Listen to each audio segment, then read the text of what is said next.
अस्सलाम वालेकुम। हाँ जी यूट्यूब वाले भराओ क्या हाल चाल है। उम्मीद है सारे भरा ठीक हो सन। सारे भरावां ने शौक भी अच्छा जा रहा उसी जनाब भाई ये कबूतर आने ने कौन सन हकीकत गल है।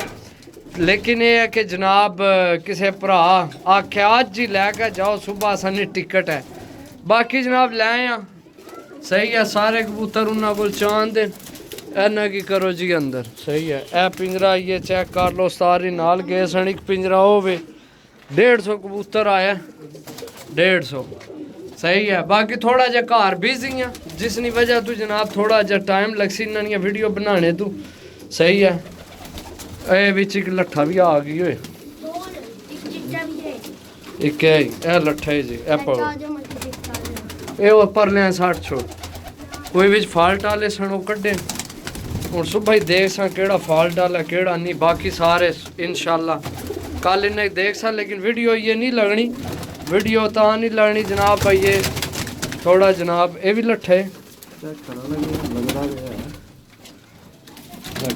लट्ठे केड़ी आख खट्टी सट्टो पर इसकी सट्टो पर खट्टियां अखा ले हैं भरावां तो नहीं ना देने भरावां की साढ़े आके।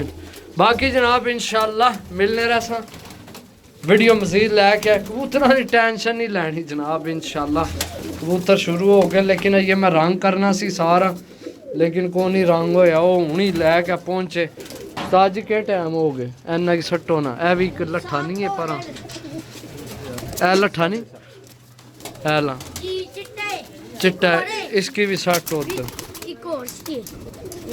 ओ लै ही ना चाचू